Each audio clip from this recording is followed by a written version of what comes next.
Policía cobarde. Arresta injustamente a una anciana negra en el banco sin saber que su hijo era dueño. Llegó al banco poco antes de las 9. Se había formado una pequeña cola en la entrada. La gente se agolpaba en busca de resolver su vida, o al menos intentarlo. Lucía sonrió al guardia de seguridad, que no le respondió. Estaba acostumbrada. Entró. El ambiente era frío, y no solo por el aire acondicionado. Había algo más gélido allí dentro, algo que no se veía, pero se sentía. Las miradas apresuradas, la impaciencia, las sonrisas que no llegaban a los ojos. Lucía sabía bien lo que era estar en lugares donde su presencia parecía molesta. Pero ella no estaba allí para ser simpática. Estaba allí para buscar lo que era suyo por derecho. Al atravesar las puertas de cristal del banco, Lucía sintió un frío en el estómago. No era la temperatura del aire acondicionado lo que le molestaba. Era el tipo de sensación que no tiene explicación racional. Era una incomodidad que venía del alma, como si ya presentara que algo estaba fuera de lugar. Ese lugar brillaba con su suelo encerado y sus paredes blancas, pero no había calor humano por ninguna parte. Era como entrar en una sala donde todo parece estar en orden, pero el aire pesa y el cuerpo te avisa. No eres bienvenida aquí. Caminó hacia los cajeros automáticos. Sintió la mirada de juicio que ciertas personas lanzan sin pensar. La mirada que dice, aquí viene otra señora que no sabe usar el sistema. No era nada nuevo para ella. Llevaba décadas conviviendo con esas miradas. Cuando no eran de desprecio, eran de indiferencia. Y a menudo, las más crueles eran las de quienes ni siquiera la miraban, como si fuera invisible. Y en cierto modo, para mucha gente allí, lo era. Los cajeros automáticos parecían un reto que tenía que superar sola. Cada botón que pulsaba iba acompañado de vacilación. El menú digital era frío, impersonal, sin compasión por quienes no habían nacido en la era de la tecnología. Intentó introducir la contraseña, pero el sistema la bloqueó. Lo intentó de nuevo. Nada. Otro intento. Un error. Y nadie, absolutamente nadie a su alrededor, la miraba con empatía. Al otro lado de la sala, un joven empleado la observaba con impaciencia, con los brazos cruzados y la expresión de alguien que desea que se rinda y se vaya. Otros dos empleados intercambiaban risas bajas, cuchicheando sobre temas triviales, ignorando por completo la presencia de aquella mujer de casi 70 años que luchaba contra una máquina fría por lo que era suyo. Lucía levantó el brazo, en un gesto tímido, pidiendo ayuda. Nadie se movió. Un cliente a su lado fingió no verla. El otro apartó la cara. Ella intentó mantener la compostura. Ya había aprendido en la vida que cualquier señal de irritación por parte de una mujer negra se interpreta como una amenaza. Respiró hondo. Lo intentó una vez más. Sentía el corazón oprimido, no por el dinero, sino por el peso de otra situación en la que la trataban como si fuera menos, como si no tuviera valor, como si su edad, su historia, su sudor, nada significaran en ese entorno. Fue entonces cuando, por instinto, tal vez por esperanza, se volvió hacia un hombre que estaba parado a unos metros de allí. Era un rostro que no conocía, un hombre de aspecto neutro, vestido con ropa sencilla, que sostenía un teléfono móvil en las manos. Lucía, con toda la humildad del mundo, le preguntó si podía ayudarla a sacar el dinero. Le explicó que tenía problemas con el cajero automático y que solo necesitaba un poco de ayuda. El hombre sonrió, asintió con la cabeza y se acercó. Se llamaba Ramón, aunque ella no lo supo hasta mucho más tarde. Parecía servicial, educado, y se mostró disponible al instante. Lucía le entregó la tarjeta con la contraseña anotada en un pequeño papel amarillento. Era la forma que había encontrado para no olvidar los números. Ramón introdujo la tarjeta en el terminal y tecleó rápidamente, como alguien acostumbrado al proceso. La máquina procesó la transacción. En segundos salió el dinero. $4,000, la suma de un mes de jubilación, esfuerzo y supervivencia. Lucía extendió las manos con una tímida sonrisa, lista para coger el dinero. Pero Ramón no se lo entregó, se dio la vuelta, guardó el dinero dentro de la chaqueta y comenzó a caminar hacia la salida del banco. Por un segundo, Lucía se quedó paralizada. Su cerebro no podía procesar lo que estaba pasando. No tenía sentido. ¿Por qué alguien le haría eso? Ella había confiado en él, solo quería ayuda. Sintió que le temblaba el cuerpo,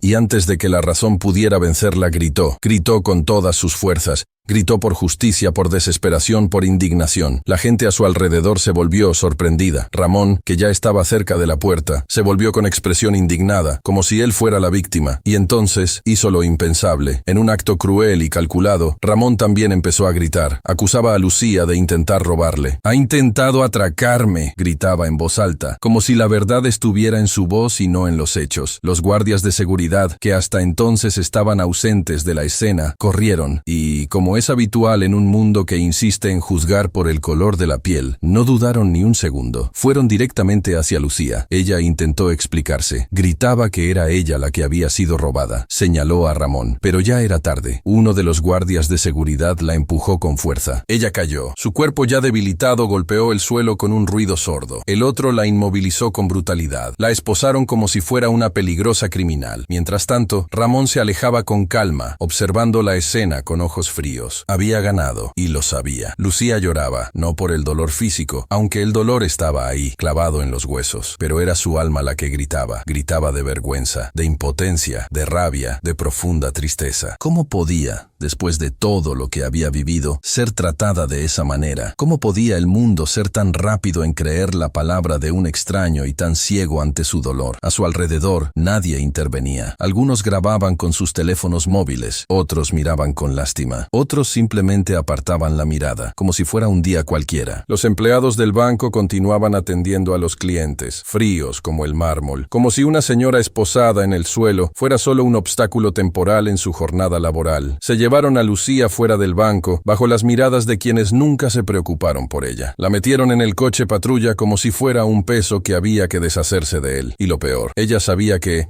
en ese momento, no estaba sola. Representaba a tantas otras que, antes que ella, habían sido calladas, humilladas, silenciadas por un sistema que siempre encuentra la manera de deshumanizar a quienes se parecen a ella. Y allí, dentro de ese coche de policía, sin voz, sin defensa, sin dinero, sin justicia, Lucía cerró los ojos, no por resignación, sino por un dolor profundo, un dolor ancestral, un dolor que le decía que ese mundo aún no era seguro para mujeres como ella. En aquel ambiente gélido, iluminado artificialmente y desprovisto de cualquier rastro de compasión, Lucía libraba una batalla silenciosa contra las barreras de la tecnología y la negligencia humana. La máquina que tenía delante era solo otra metáfora, fría, impersonal, rígida. Tecleaba lentamente, tratando de recordar qué botón pulsar, leyendo letra por letra como si estuviera descifrando un código de otro planeta. 3 intentos, 4, nada. Un aviso en la pantalla le pedía que buscara a un asistente, pero cuando volvió la vista, los asistentes estaban demasiado ocupados con todo, menos con ella. Fue en ese instante cuando sus ojos se encontraron con los de un hombre que estaba de pie a su lado, aparentemente desocupado. Llevaba una chaqueta marrón gastada, un reloj barato y sostenía el móvil con una mano. Él la miró y entonces Lucía, con una sonrisa que intentaba ocultar su vergüenza, hizo lo que tantas personas mayores se ven obligadas a hacer cada día en un mundo cada vez más impersonal. Pidió ayuda, habló con claridad y amabilidad. Le explicó que no podía sacar el dinero sola, que la máquina parecía estar atascada o que quizá estaba haciendo algo mal. Le preguntó si podía guiarla, solo eso. El hombre la escuchó y asintió con la cabeza, diciendo que sí, que la ayudaría. Lucía, aliviada, le dio las gracias. Le creyó. Después de todo, ¿por qué no iba a creerle? En décadas de vida, había aprendido que todavía quedaban personas buenas, no tantas como el mundo necesita, pero existían, y en ese momento decidió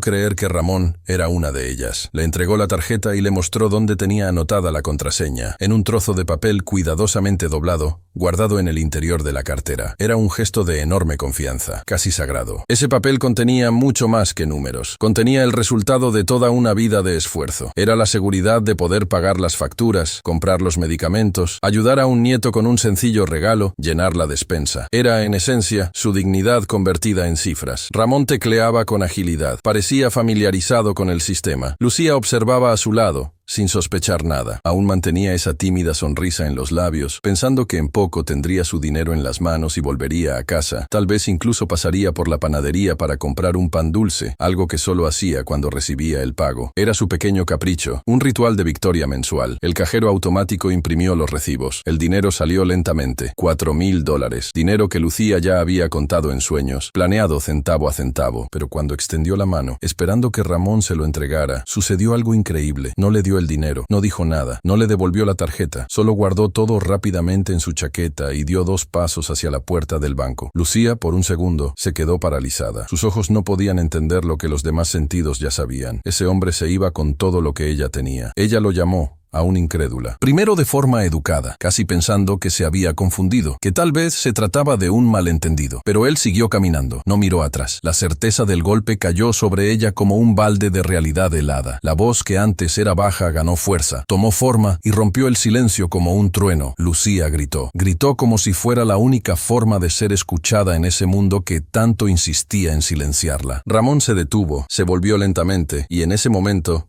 reveló su verdadero rostro. La expresión antes neutra ahora estaba cargada de astucia. Sabía exactamente lo que estaba haciendo. Y sabía, lo que era peor, que tenía una carta poderosa en sus manos. El color de su propia piel. Él era blanco, ella negra, él hombre, ella mujer y anciana. En un mundo regido por prejuicios velados, su palabra tendría más peso, y estaba a punto de usarla como un arma cruel. Sin dudarlo, comenzó a acusarla de intento de robo. Empezó a gritar, a llamar a los guardias de seguridad, a señalarla con indignación fingida. Dijo que Lucía había intentado asaltarlo, que estaba tratando de quitarle el dinero por la fuerza. La escena se volvió del revés en cuestión de segundos. El ruido atrajo miradas. Los empleados y los clientes se acercaron. Y, como en un guión ya escrito, los guardias de seguridad creyeron la versión de Ramón sin hacer una sola pregunta, sin buscar pruebas, sin intentar entender. Lucía, atónita, intentaba gritar la verdad, pero su voz ya no se oía. Era como si estuviera hablando con el viento. Uno de los guardias de seguridad la agarró brutalmente por el brazo. El otro le quitó el bolso y lo registró sin ningún respeto. Y luego la empujaron con fuerza contra el suelo. Lucía cayó. Sintió el impacto en la cadera, en los hombros, en su dignidad. Intentó explicarse, suplicar, pero ya era tarde. Ya la habían juzgado. Y la sentencia era clara: culpable. Mientras la esposaban allí, tirada en el frío suelo del banco que debía protegerla como clienta, Ramón estaba fuera, desapareciendo por la acera con su dinero en el bolsillo y el rostro impasible. Un rostro que sabía que esa injusticia nunca le afectaría. Lucía lloraba. No eran solo lágrimas de rebeldía, eran de decepción, de profunda frustración al darse cuenta de que, incluso después de tantos años de vida, de tantas luchas ganadas, todavía podía ser descartada, humillada, tratada como si no fuera nada. La gente la miraba con desconfianza, como si fuera realmente culpable, como si sus gritos fueran una actuación. Y eso era, quizás, la puñalada más cruel de todas. Ver cómo se sofocaba la verdad ante los ojos de quienes no querían ver. Llegó el coche patrulla. Las esposas seguían apretadas. Y ninguno de los guardias de seguridad, ningún empleado, nadie del banco, siquiera consideró la posibilidad de que se tratara de un error. La metieron en la parte trasera del coche con la misma frialdad con la que se tira un objeto fuera de lugar. Nadie quiso saber su nombre. Nadie le preguntó qué había pasado realmente. No la veían como una persona. Era solo un problema que había que sacar de allí. La ciudad seguía ahí fuera, palpitando, indiferente. Y dentro de ese coche en movimiento, Lucía no pensaba en el dinero perdido. Pensaba en lo más preciado que había perdido en ese momento, la confianza en la humanidad. Solo había pedido ayuda y al final fue traicionada por lo que más apreciaba en la vida, la fe en los demás. Aquella tarde se arrastraba lentamente, pero para Lucía todo sucedía demasiado rápido. El tiempo es un concepto extraño cuando se está en estado de shock. Los minutos parecían interminables en el reloj del alma, pero todo sucedía a la velocidad de un desastre. En el frío suelo del banco, Lucía, a sus 68 años, intentaba comprender cómo la verdad se había desmoronado ante sus ojos. Ella, que había sido robada, ahora era tratada como una ladrona. Ella, que había pedido ayuda, ahora era llamada una amenaza. La lógica de la injusticia, una vez iniciada, parecía no tener freno. Ramón, el hombre en quien había confiado para que la ayudara, ahora se hacía la víctima. Y lo hacía con una habilidad que solo quien conoce los atajos del privilegio sabe usar. Gritaba pidiendo ayuda, fingía desesperación, señalaba a Lucía con una expresión de falsa indignación. Lo que decía no tenía por qué tener sentido. Bastaba con decirlo con convicción. Bastaba con que lo dijera alguien que, en ese contexto, sería escuchado automáticamente. Un hombre blanco, joven, diciendo que estaba siendo robado por una mujer negra anciana. Eso, para muchos de los allí presentes, era prueba suficiente. Los guardias de seguridad, ya en estado de alerta, corrieron sin dudarlo, no hicieron preguntas, no pidieron documentos, no quisieron escuchar, fueron directamente a por ella. Y allí, en ese instante, ante decenas de ojos, ocurrió lo que Lucía nunca olvidaría mientras viviera. Fue brutalmente tirada al suelo, inmovilizada, esposada como una delincuente, mientras el verdadero ladrón observaba desde lejos, triunfante. La escena era absurda, pero real, tan real como el dolor en el cuerpo, como el sabor seco en la boca, como la lágrima solitaria solitaria que se escapaba sin permiso. Lucía intentaba gritar la verdad, pero su voz se perdía entre el alboroto formado por los gritos de Ramón y las prisas de los guardias de seguridad. Uno de ellos le apretó los brazos con fuerza, retorciéndoselos hacia atrás como si estuviera tratando con un delincuente violento. Otro registraba su bolso como si buscara algo ilícito. Papeles, pañuelos, un pintalabios, el documento de identidad. Todo era sacado y arrojado sobre el mostrador sin ningún cuidado. Un empleado observaba desde lejos, con la expresión vacía de quien no quería involucrarse. El suelo estaba frío, el cuerpo de Lucía temblaba. El dolor comenzó a extenderse lentamente,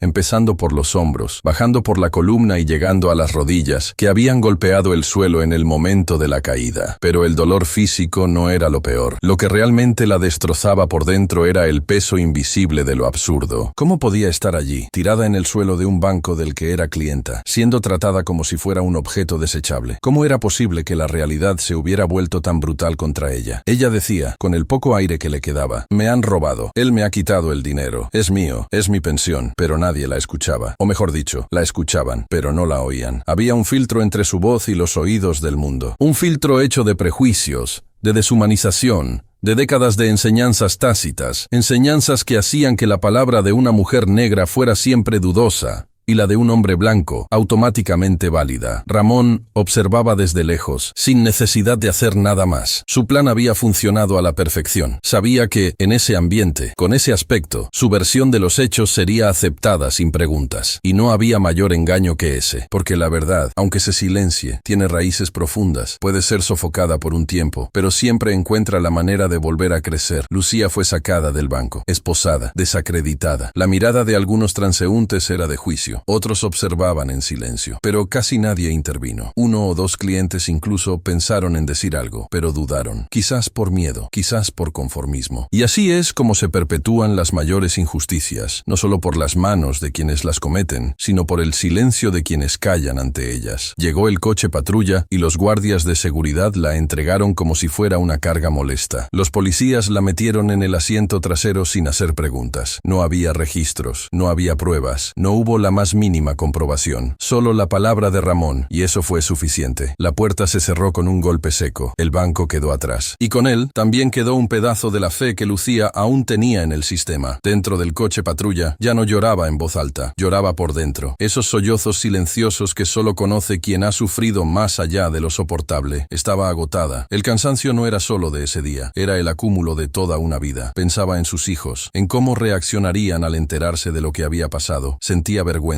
rabia y un vacío tan inmenso que parecía no caber en su pecho. Un tipo de herida que no sangra, pero que tampoco cicatriza. En la comisaría, el trato fue similar. La llegada de una mujer negra, esposada, sin pruebas, pero acusada de robo, no causó conmoción. La ficharon, la interrogaron con frialdad y la llevaron a una celda sencilla, pequeña y húmeda. El ambiente olía a abandono. Las paredes sucias parecían cargar con el dolor de tantas otras historias como la suya. Historias de personas empujadas a un sistema que no se preocupa por la justicia, sino por la conveniencia. Lucía pidió hacer una llamada, y cuando tomó el teléfono en sus manos, finalmente sintió una chispa de esperanza. Marcó el número de su hijo mayor, Antonio, teniente de policía, hombre íntegro, criado con valores, forjado en la misma lucha que ella había enfrentado toda su vida. Cuando escuchó la voz de su hijo, no pudo contener las lágrimas. Le explicó lo que había sucedido con la voz entrecortada, haciendo una pausa después de cada frase para respirar y contener el dolor. Al otro lado de la línea, Antonio no podía creer lo que oía, y dentro de él algo comenzó a arder. Algo que no era solo rabia, era algo más profundo. Era el grito de un hijo que veía a su madre ser arrastrada por la misma estructura de opresión contra la que había jurado luchar. Y en ese preciso momento supo que eso no quedaría así. Pero Lucía todavía estaba allí, sola, en esa celda fría, entre paredes sin alma, con la ropa arrugada, el cuerpo dolorido y la mente destrozada, mirando al techo sin color, buscando fuerzas en el silencio. Porque incluso allí, incluso en ese fondo del pozo, lo sabía, el dolor no la definía. Ella era más que eso. Era la suma de todas las batallas que había ganado. Y ahora, una vez más, tendría que levantarse. La diferencia es que, esta vez, no estaría sola. Cuando el coche coche patrulla cruzó las puertas de la comisaría, Lucía estaba en silencio. Ese silencio que se produce cuando el alma grita por dentro, pero el cuerpo ya no puede seguirle el ritmo. Le dolían las muñecas bajo las frías esposas, tenía los ojos secos de tanto llorar, y su corazón, ese órgano que tanto había resistido el peso de la vida, parecía pesado, como si estuviera recubierto de hormigón. No sabía si el tiempo se había detenido o si todo iba demasiado rápido. Solo sabía que ya no reconocía el mundo que la rodeaba. La puerta se abrió y el policía le pidió que bajara. Utilizó un tono neutro, burocrático, como quien cumple un protocolo. Para él, solo era un nombre más en el informe, una detenida más, un incidente más. Para Lucía, era la mayor injusticia que había sufrido en casi 7 décadas de vida. Sus piernas titubeaban, no por la edad, sino por el dolor. Cada paso hacia la entrada de la comisaría parecía exigir un esfuerzo sobrehumano, pero siguió adelante, porque era lo que hacía. Siempre lo había hecho. Desde niña, había aprendido que detenerse no era una opción. Dentro del edificio, el aire era aún más pesado. Un pasillo estrecho, con paredes descoloridas, y una iluminación amarillenta que parecía deshumanizar a cualquiera que pasara por allí. Algunos policías miraban con indiferencia, otros ni siquiera levantaban la vista. La llevaron a una pequeña sala, donde sería presentada formalmente. La recepcionista tecleaba lentamente la información en un sistema antiguo, preguntando cosas sin mirar a Lucía a los ojos. Nombre completo, edad, dirección, profesión. Lucía respondió a todo con la voz entrecortada, pero firme. Su tono era el de alguien destrozado por dentro, pero que aún mantenía en pie el último pilar de su dignidad. A continuación, le quitaron sus pertenencias. La cartera, los documentos, las notas personales, un collar de cuentas que siempre llevaba consigo con fe. Todo fue colocado dentro de una bolsa de plástico transparente, etiquetada con el número de registro provisional. Lucía observaba todo aquello con los ojos de quien pierde más que objetos. Estaba perdiendo parte de su historia, de lo que decía quién era ella. En ese momento, su identidad dejó de estar construida por quién era, y pasó a estar definida por una ficha policial injusta. Un policía le pidió que firmara un papel. Ni siquiera tenía fuerzas para leerlo. Solo sujetó el bolígrafo con dedos temblorosos y escribió su nombre, sin saber exactamente lo que eso significaba. Luego la llevaron a una celda. Una pesada puerta metálica se abrió y el sonido de los herrajes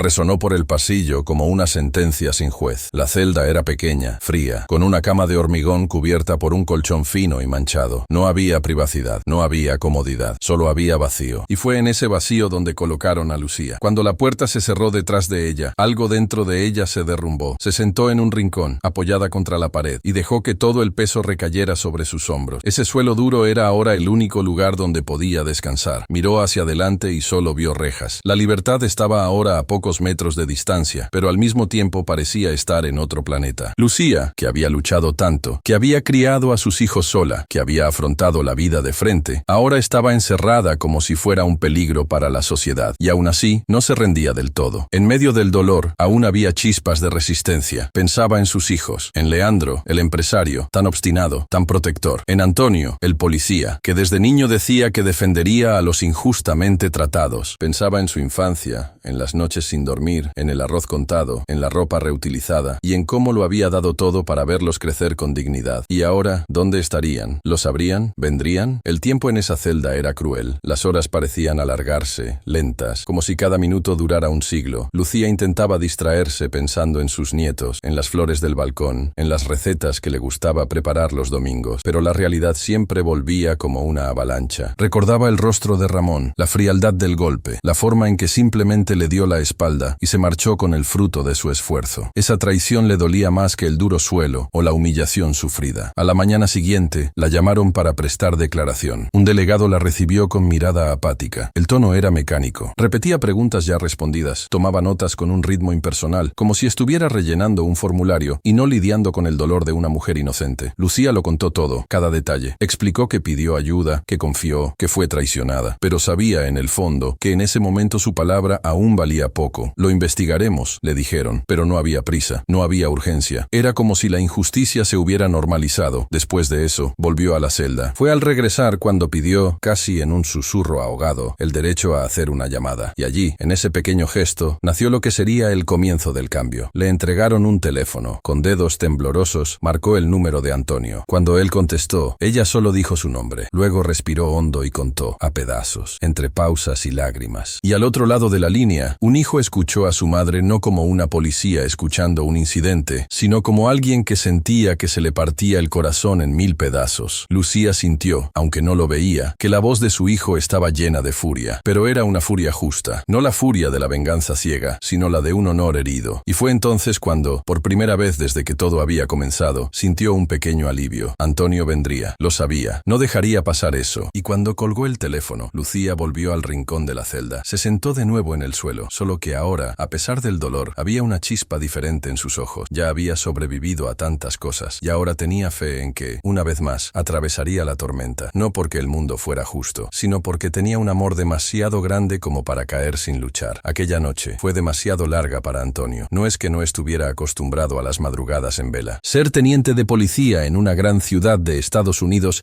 era convivir a diario con lo imprevisto, el peligro, las calles palpitando con una inquietud constante. Pero aquella noche no era el trabajo lo que lo mantenía despierto. Era la voz de su madre, aquella voz que conocía desde que dio sus primeros pasos, que lo había arrullado en los dolores de la infancia, que lo había levantado en los tropiezos de la juventud, que lo había sostenido en silencio, incluso cuando ya vestía el uniforme. Esa voz ahora sonaba frágil, cargada de miedo, y eso lo desgarraba por dentro. Había escuchado cada palabra por teléfono como si fueran cuchillos. No pudo interrumpirla, no le pidió que repitiera, solo escuchó, pero cada frase le golpeaba como si explotara en su cabeza. Me acusaron, me tiraron al suelo, se lo llevó todo, nadie me escuchó. Fue entonces cuando Antonio supo que ya no era solo un incidente, ya no era un caso más, era algo personal, profundo, cruel, y no podía permitir que el nombre de su madre fuera mancillado por una mentira, que la historia de una mujer tan digna fuera corrompida por un acto de cobardía. El reloj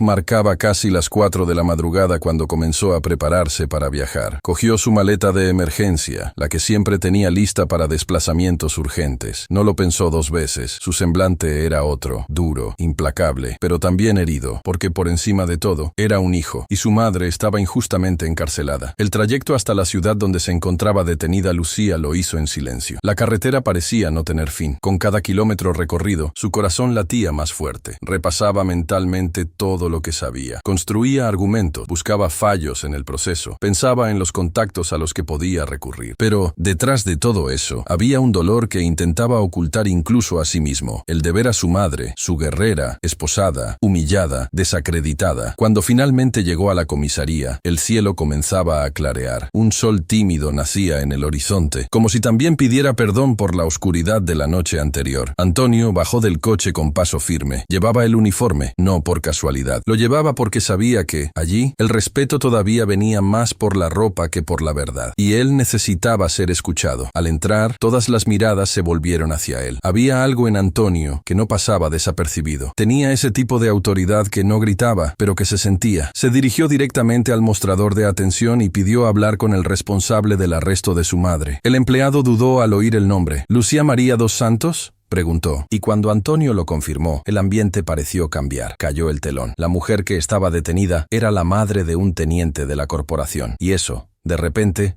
lo cambiaba todo. El delegado de guardia lo recibió con una mezcla de formalidad y temor. Intentó explicarle los hechos tal y como figuraban en el informe. Un hombre decía haber sido asaltado por una señora. Los guardias de seguridad del banco intervinieron. Llamaron a la policía. No había testigos claros. Aún no se habían analizado las imágenes. Era un caso extraño, decían. Antonio no alzó la voz. No golpeó la mesa. Pero sus ojos lo decían todo. No necesitaba amenazas. La verdad ya era demasiado grande. Quiero ver a mi madre ahora, dijo, y fue conducido a la zona de las celdas. El pasillo era estrecho y estaba mal iluminado. A cada paso, sentía el peso de la humillación que su madre había sufrido allí, y entonces la vio, sentada en un rincón, con la mirada perdida, el pelo revuelto, el cuerpo encorvado por el cansancio. Cuando ella lo vio, sus ojos se llenaron de lágrimas, pero no lloró, solo sonrió. Una sonrisa pequeña, contenida, pero cargada de todo lo que no se podía decir. Antonio se acercó lentamente, le puso la mano en el hombro y le dijo, casi en un susurro prometedor, estoy aquí, mamá, y esto va a terminar ahora. Ella solo asintió, como si ese contacto fuera más que suficiente. Era más que un reencuentro. Era el rescate de la dignidad perdida. Después de hablar con ella y comprender todos los detalles de la situación, Antonio salió de la celda con un propósito inquebrantable. Cogió el móvil y llamó a Leandro, su hermano mayor, socio del banco donde todo había sucedido. Le explicó todo en pocas palabras, como quien lanza una petición urgente de ayuda. Leandro, al otro lado lado del mundo, en Londres, se quedó en silencio durante unos segundos, y luego dijo: «Vuelvo ahora mismo». La conexión estaba establecida. La maquinaria de la justicia comenzaba a girar, pero Antonio no se detuvo ahí. Con su experiencia policial, comenzó a buscar información de inmediato. Solicitó acceso a las imágenes de seguridad del banco. Se puso en contacto con colegas de confianza. Empezó a armar el rompecabezas. Sabía que, en este tipo de casos, el tiempo lo es todo. Cuanto más se extendiera el rumor, más difícil sería desmentirlo. Y no iba a permitir que la verdad de su madre fuera sofocada por la mentira de un cobarde. Horas más tarde, Leandro aterrizaba en suelo estadounidense. El reencuentro de los dos hermanos estuvo marcado por un fuerte y rápido abrazo y una mirada que lo decía todo sin necesidad de palabras. Un policía y un empresario. Dos hijos forjados por la misma mujer. Y ahora, unidos por la misión de limpiar el barro que habían echado sobre ella. De vuelta en la comisaría, con nuevas pruebas apareciendo, nombres siendo verificados y testimonios comenzando a surgir, el peso de la injusticia comenzaba a salir a la luz. Pero nada, absolutamente nada, borraría lo que Lucía había pasado. La humillación, el dolor, la desesperación, ya estaban grabados en su memoria. Aún así, encontraba fuerzas, porque ahora lo sabía. Sus hijos estaban con ella, y juntos transformarían ese dolor en fuerza, esa ofensa en justicia, esa caída en renacimiento. Londres amanecía con su habitual tono gris cuando el móvil de Leandro vibró sobre la mesa de cristal de su hotel ejecutivo. Estaba en una conferencia internacional con empresarios del sector financiero, discutiendo temas estratégicos, fusiones bancarias e innovación digital. Sus días estaban llenos de reuniones, contratos y objetivos de expansión. Nada, absolutamente nada, en esa sofisticada rutina le prepararía para lo que escucharía en esa llamada. Al otro lado de la línea, la voz de Antonio llegó firme, pero con un peso que no se escuchaba con frecuencia. Y cuando Leandro escuchó las palabras «Nuestra madre ha sido arrestada», algo dentro de él simplemente se bloqueó. El aire parecía haberse esfumado de la habitación. Por un instante, pensó que había oído mal. ¿Cómo que arrestada? Lucía, la mujer más íntegra, más honesta, más recta que conocía, la mujer que había criado a dos hijos prácticamente sola, que había renunciado a sus propios sueños para garantizar los de ellos, ahora encerrada en una celda como si fuera una criminal. Leandro no pidió detalles, no era necesario. La confianza que tenía en su hermana era absoluta, pero más que eso, conocía a su madre, sabía de qué estaba hecha. Sabía que su honestidad no era solo un valor, era el pilar de la familia. Lucía era de las que preferían pasar necesidades antes que aceptar un favor con segundas intenciones. Había enfrentado todo en la vida: pobreza, racismo, soledad, pero siempre había mantenido la cabeza en alto. Ese ejemplo era su brújula, y ahora, saber que estaba injustamente encarcelada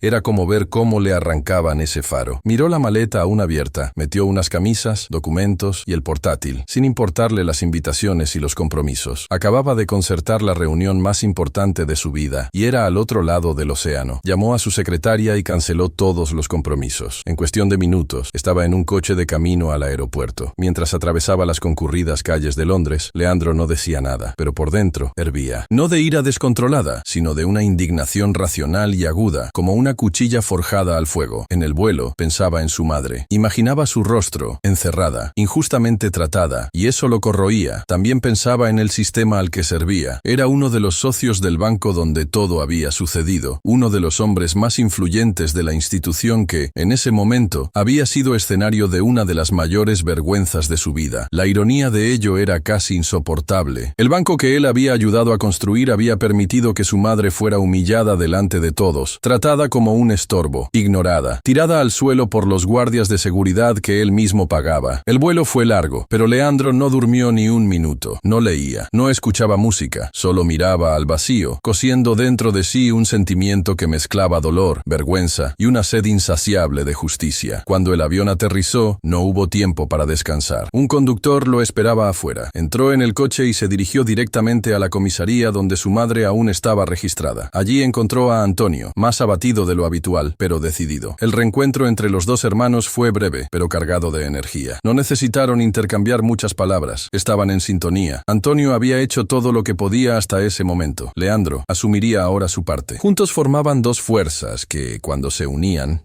eran prácticamente inquebrantables. Leandro miró a los ojos de su madre. Estaba más frágil de lo que recordaba, encogida en un rincón de la celda, con el rostro marcado por una noche de insomnio y el alma cargada de dolor. Pero al verlo, esbozó una pequeña sonrisa, un gesto silencioso que decía, «Has venido». Él le tomó la mano entre los barrotes, como diciendo, «Nunca te dejaré sola». En ese momento, algo se selló entre los tres, madre, hijo policía, hijo empresario. El dolor de uno se convirtió en la misión de los otros dos. Salirían de allí y el mundo sabría lo que había pasado. Leandro utilizó entonces lo que tenía: poder, influencia y capacidad de articulación. Llamó a abogados, llamó a la dirección del banco, pidió que separaran inmediatamente las grabaciones de las cámaras de seguridad. Su voz al teléfono no estaba alterada, pero tenía un peso que derribaba resistencias. Al otro lado, sabían quién era él, y sabían que, si estaba pidiendo eso con tanta urgencia, era porque se estaba formando una tormenta. Pocas horas después, con la fianza pagada y las primeras pruebas reunidas, Lucía fue puesta en libertad, pero no salió de la comisaría como alguien que escapaba de la culpa. Salió con pasos lentos, como quien lleva sobre los hombros una carga mayor que la que puede soportar su cuerpo. Leandro estaba a su lado, Antonio también, y con ella entre ellos, los tres cruzaron las puertas como una sola fuerza. Pero Leandro no se detuvo ahí. Al día siguiente, ya dentro del banco, convocó una reunión de emergencia con todos los empleados. La sala de conferencias estaba llena. Los rostros de los colaboradores mostraban temor, duda, incomodidad. Y cuando Leandro entró, no se oyó ni un ruido. Se quedó de pie, en el centro, y habló. No leyó. No necesitó diapositivas. Habló con el corazón, pero con el tono firme de quien manda. Contó lo que había sucedido. Señaló la gravedad del caso. Lo dijo claramente. A partir de hoy, cualquier actitud discriminatoria en este banco le costará el empleo. Y si es necesario, le costará el nombre de la institución. Y luego miró a los ojos a cada uno, como si quisiera grabar allí una marca. No era una advertencia, era un pacto. Después, llamó a los guardias de seguridad implicados para tener una conversación privada. Pero él ya sabía que no era una conversación, era un acuerdo, un ajuste de cuentas simbólico. Lo que pasó allí, entre cuatro paredes, no se puede comparar con lo que sintió Lucía, pero era lo que Leandro podía hacer en ese momento para honrar el dolor de su madre. De vuelta al apartamento familiar, Lucía estaba sentada en el sofá, todavía aturdida, pero rodeada de sus seres queridos. Leandro se arrodilló frente a ella, le tomó las manos, ahora libres, y le dijo, «Mamá, lo que te hicieron resonará durante mucho tiempo, pero lo que nosotros haremos con eso resonará aún más». Y fue allí, en el silencio de ese abrazo de redención, donde nació la siguiente fase de la historia, porque ahora ya no se trataba de venganza, se trataba de justicia. Y la justicia no es algo que se pide, es algo que se construye. La libertad de Lucía no llegó con alivio, llegó con silencio. Un silencio extraño, incómodo, como si el mundo se hubiera detenido por unos segundos para observar, con reverencia o vergüenza, el regreso de una mujer que nunca debería haber sido arrancada de su rutina. Cuando se completaron los trámites, cuando se pagó la exorbitante fianza, $30,000, una cantidad que parecía más un castigo disfrazado de libertad, la puerta de la celda se abrió con un chirrido metálico y ella, lentamente, dio el primer paso hacia afuera. No hubo aplausos, no hubo peticiones de perdón, solo el sonido de sus zapatos golpeando el suelo áspero de la comisaría. Cada paso parecía arrastrar el peso de todo lo que había vivido allí dentro. No solo las horas en el frío, no solo la comida servida de forma mecánica, ni solo la dureza del cemento donde había dormido, sino el dolor de ver su nombre mancillado sin defensa. El alma de Lucía no solo cargaba con el dolor, sino también con el miedo de haber sido tratada como invisible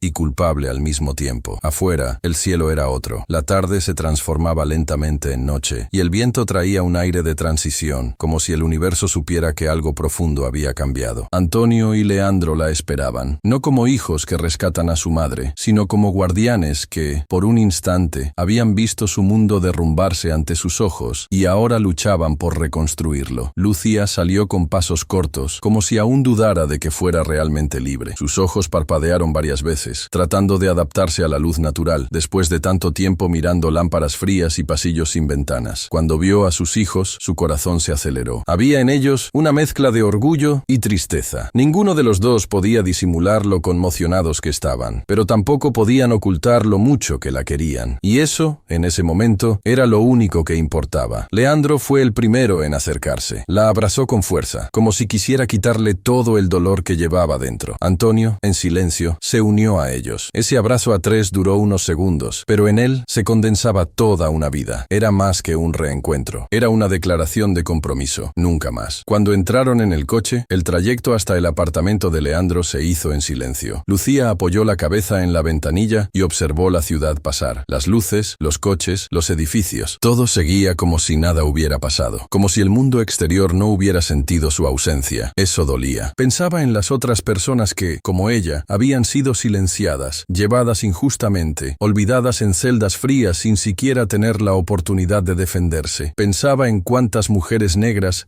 llevaban el mismo dolor, en cuántas historias habían sido borradas porque nadie quería escucharlas. Cuando llegaron, Leandro ayudó a su madre a subir al apartamento. Era un lugar espacioso, elegante, con muebles modernos y grandes ventanas, pero en ese momento, nada de eso importaba. El lujo no tenía valor en comparación con el simple derecho a existir con dignidad. Lucía se sentó en el sofá y respiró hondo por primera vez desde que todo había comenzado. Era como si el aire allí fuera más puro, más verdadero, como si la casa de sus hijos fuera el único lugar donde aún se sentía completa. Leandro trajo un vaso de agua. Antonio se sentó a su lado. Los dos esperaban a que ella hablara, pero no la apresuraban. Sabían que, a veces, las palabras tardan en encontrar el camino después de tanto silencio forzado. Lucía los miró a los dos, y entonces, con voz baja, pero firme, dijo: «Solo quería sacar mi dinero. Eso es todo». Y esas palabras, tan sencillas, fueron como una llave que abrió lo que estaba encerrado dentro de ellos. Antonio bajó la cabeza. Leandro tragó saliva. La fuerza de Lucía no estaba en gritar, estaba en continuar. Estaba en decir con tranquilidad lo que denunciaba, con más violencia que cualquier protesta, la magnitud de la injusticia que había sufrido. Después de unos minutos, lo contó todo. Detalló cómo pidió ayuda, cómo la traicionaron, cómo gritó pidiendo socorro y no la escucharon. Contó cómo la derribaron, la esposaron y la trataron como una amenaza, y cómo, al meterla en la celda, sintió que desaparecía. No por estar presa, sino por no haber sido vista, por haber sido ignorada, y por darse cuenta de que, incluso después de tanto tiempo, todavía había lugares donde su color, su edad y su condición de mujer seguían hablando más alto que su verdad. Leandro escuchaba todo con la mandíbula tensa. Antonio miraba fijamente al suelo. Y entonces ella concluyó: «Pero yo estoy aquí, todavía aquí, y eso no me lo han quitado». Esa noche, nadie durmió temprano. Era imposible. El dolor aún vibraba en el aire, pero también la esperanza. Los hermanos comenzaron a dar los primeros pasos de lo que sería un largo camino en busca de reparación. No bastaba con liberar a su madre. Había que corregir lo que había provocado ese encarcelamiento. Había que ir al banco, revisar los protocolos, llamar a los responsables, ver las imágenes y hacer que, por fin,